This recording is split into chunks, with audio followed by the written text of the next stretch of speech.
मैं doctor Gulab Chand Meena, associate professor political science, SRP government PG college Bhandupi. कल हम बात कर रहे थे स्वामी दयानंद सरस्वती के जीवन परिचय के बारे में। स्वामी जी के चिंतन का जो मूल स्रोत था, वेद था।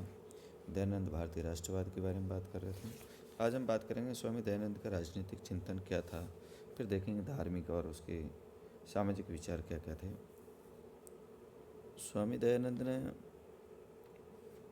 एक राजनीतिक चिंतन के रूप में विधिवत रूप से किन्हीं राजनीतिक सिद्धांतों का प्रतिपादन नहीं किया, किंतु धार्मिक और सामाजिक जीवन के साथ साथ राजनीति भी उनका विषय रहा और देश की राजनीतिक परिस्थितियों के प्रति पूर्णतः जागरूक थे। उन्होंने अपने प्रवचनों में राजनीति से संबंधित विभिन्न विषयों पर जो विचार व्यक्त किए, वो अपनी रचनाओं में राजनीति से संबंधित जो कुछ भी लिखा, उसी को सामूहिक रूप से उसका राजनीतिक चिंतन कहा जा सकता है। उन्होंने वेदों में वर्णित राजनीतिक सूत्रों मनुस्मृति के राजनीतिक दृष्टिकोण को अपने राजनीतिक चिंतन का आधार बनाया, किंतु उन्होंने इस राजनीतिक दृष्टिकोण को यथारूप स्वीकार करने के बजाय स्वयं अपने दृष्टिकोण के साथ उसका सामंजस्य स्थापित करते हुए मौलिक राजनीतिक चिंतन प्रस्तुत किया।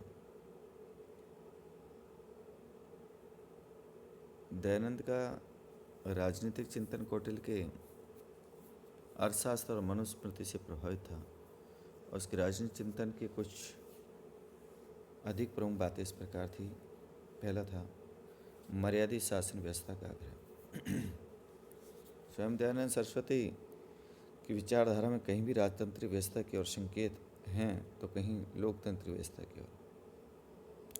लेकिन एक बात नितांत स्पष्ट है कि दयानंद का आग्रह मर्यादित शासन के प्रति है और अमर्यादित शासन के वो स्पष्ट विरोधी हैं।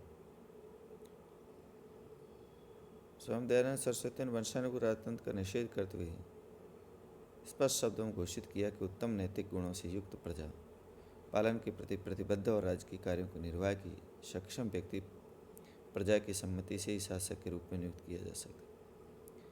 दयानंद ने शासन की समस्त शक्तियाँ किसी एक व्यक्ति को प्रदान करने का विरोध करते हुए राजकीय शक्ति की संस्थागत स्वरूप पर बल दिया। 3 संस्थाओं की कल्पना की: विधानसभा, राज्यसभा, विधानसभा, राज्यसभा और धर्मसभा।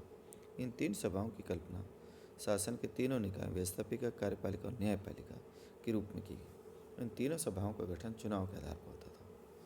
दयानंद शासन के लिए राजा शब्द के स्थान पर सभाध्यक्ष शब्द का प्रयोग किया और अपेक्षा की कि सभाध्यक्ष के रूप में शासक विधायी कार्यपालिका संबंधी न्यायिक कार्यों में समन्वय स्थापित करे। दयानंद सभाध्यक्ष और इन सभाओं की शक्तियों को नियंत्रित करने की आवश्यकता अनुभव करते थे और सत्याप्रकाश के षष्ठ समूल्यास में दयानंद लिखते हैं कि सभाध्यक्ष या राजा को सभाओं के अधीन, तीनों सभाओं को अपने कार्यों के सुचारू निष्पादन हेतु सभापति के रूप में राजाओं के अधीन और सभाध्यक्ष और सभाओं को प्रजा के अधीन रहना चाहिए। इस प्रकार दयानंद का लक्ष्य है कि प्रत्येक स्थिति में शासन की शक्ति को मर्यादित प्रयोग। दूसरा, स्वतंत्रता और समानता के लिए आग्रह। स्वयं दयानंद ने व्यक्ति के अधिकारों के किसी औपचारिक सिद्धांत का प्रतिपादन तो नहीं किया, लेकिन व्यक्ति के लिए स्वतंत्रता और समानता का आग्रह अवश्य किया। दयानंद का विचार है कि व्यक्ति आत्मोन्नति के प्रयत्न करें, इसके लिए उसे पूर्ण स्वतंत्रता प्राप्त होनी चाहिए, लेकिन व्यक्ति के लिए स्वतंत्रता का समर्थन करते हुए दयानंद स्वच्छंदता के समर्थक नहीं है। वो व्यक्ति का आचरण के सामाजिक नियमन की आवश्यकता को स्वीकार करते हैं। उन्होंने अपेक्षा की कि वो सामाजिक कल्याण की दृष्टि से व्यक्ति को अपने व्यवहार पर समाज अथवा राज्य द्वारा आरोपित प्रतिबंधों को स्वीकार करने के लिए तत्पर रहना चाहिए। दयानंद ने जिस व्यवस्था की कल्पना की, स्वतंत्रता के साथ ही समानता उसका मूल आधार है और उस व्यवस्था में श्रेष्ठ जीवन के लिए आवश्यक सभी अधिकार लिंग, जन्म, जाति, धर्म और संपत्ति आदि के भेदभाव के बिना सभी व्यक्तियों को प्राप्त होनी चाहिए। स्वामी दयानंद लोकतंत्र के मूल आदर्श स्वतंत्रता और समानता और भ्रातृत्व में विश्वास करते हैं। तीसरी जो बात थी, राज्य के लोक कल्याणकारी स्वरूप का प्रतिपादन। स्वामी दयानंद ने राज्य के हस्तक्षेपवादी सिद्धांत को स्वीकार किया। उस बात का प्रतिपादन किया कि राज्य व्यापक कार्य क्षेत्र वाली ऐसी संस्था है जिसका उद्देश्य है व्यक्तियों का भौतिक, नैतिक और आध्यात्मिक कल्याण। और राज्य के कार्य क्षेत्र के संबंध में दयानंद मनु, कौटिल्य आदि के विचार को स्वीकार किया और अप्राप्त की प्राप्ति और प्राप्त के संरक्षण और संरक्षित के संवर्धन और संवर्धित की पात्रता के अनुरूप समुदाय में न्याय समस्त वितरण राज्य का मूल प्रयोजन है। दयानंद ने स्पष्ट किया कि शासक प्रजा के कल्याण,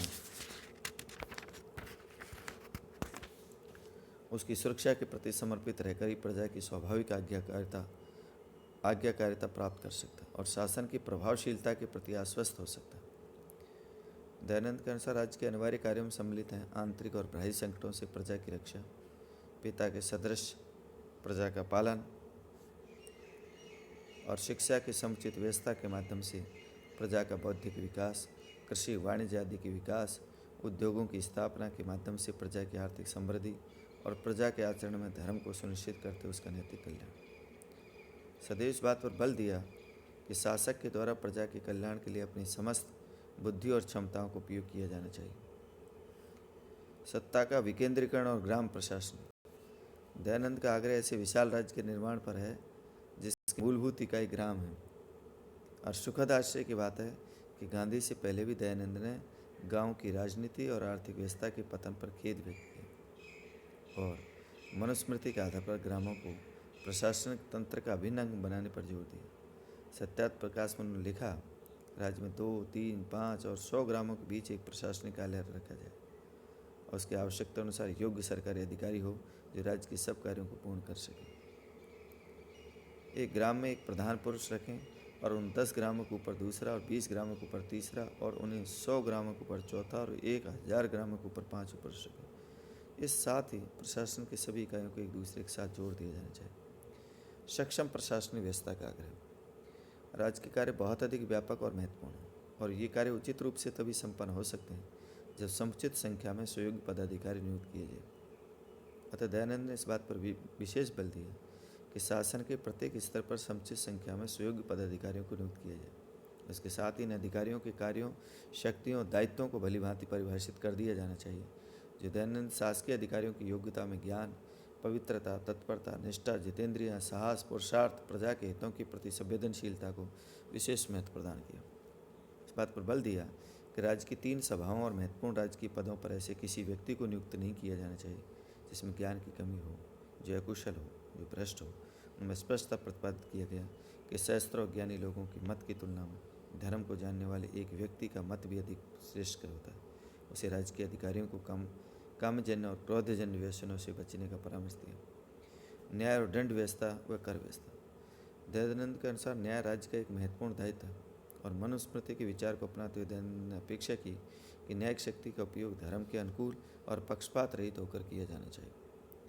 दयानंद ने न्याय की शक्ति केवल अकेले शासक में निहित नहीं है।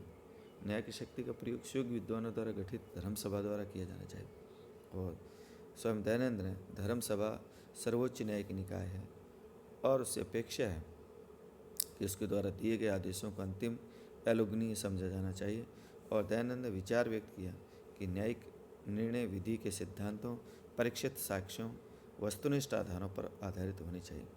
न्यायिक प्रक्रिया के संबंध में मनुस्मृति में प्रतिपादित विचारों को स्वीकार करते हैं।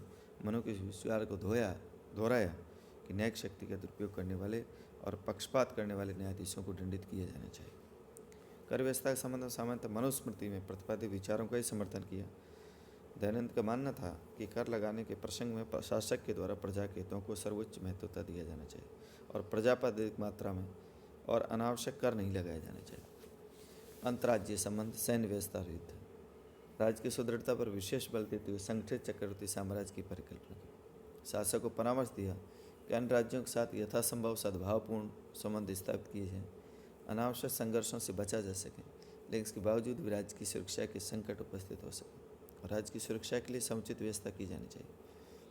वैदेशिक संबंधों के क्षेत्र में दयानंद मनु के दृष्टिकोण को अपनाते हुए निर्देश देते हैं कि सांड्य गुण नीति, संधि विग्रह, यान, आसन, संसी, द्वेदी भाव, श्याम, दाम, दंड भेद नीति का विवेकपूर्ण प्रयोग भी उचित मार्ग है। विदेश संबंधों के संचालन में जनता के हित और राष्ट्र हित ही सर्वोच्च महत्व दिया जाना चाहिए। शासन से अपेक्षा की कि वह सुदृढ़ सुसंगठित दूत व्यवस्था, राजदूतों आदि की नियुक्ति, गुप्तचर व्यवस्था को अपनाएं जिससे शासक को अपनी गतिविधियां आदि का निरंतर ज्ञान होता है। इस प्रकार प्राप्त सूचनाओं के आधार पर तर्क संगत, व्यवहारिक और राज्य के लिए नीतियाँ अपना सके। राज्य की सैन्य शक्ति ऐसे संगठन और समर्थ होनी चाहिए जो किसी भी भारी आक्रमण का प्रतिकार कर सके। लेकिन दयानंद का स्पष्ट विचार है कि आक्रामक युद्ध का मार्ग नहीं अपनाया जाना चाहिए। दयानंद युद्ध के दौरान युद्ध के नियमों के प्रति निष्ठा, नैतिक और मानवीय मूल्यों के प्रति आस्था को महत्वपूर्ण मानते हैं। और नेक्स्ट है सार्वभौम मानवतावाद या अंतर्राष्ट्रवाद के जनक। स्वयं दयानंद सरस्वती हिंदू पुनरुत्थान के प्रतीक है और भारतीय राष्ट्रवाद के पुजारी थे। इनके साथ ही उन्होंने हृदय में संपूर्ण विश्व के लिए सद्भाव और दृष्टि से सार्वभौम मानवतावाद के पुजारी थे। उन्होंने इस्लाम ईसाई मतों का खंडन किया, लेकिन इस कार्य में न तो किसी प्रकार का संकुचित दृष्टिकोण था और न ही तो ईश्वर। इस्लाम और ईसाई मत के आक्रमण का तत्कालीन परिस्थितियों के कारण किया गया।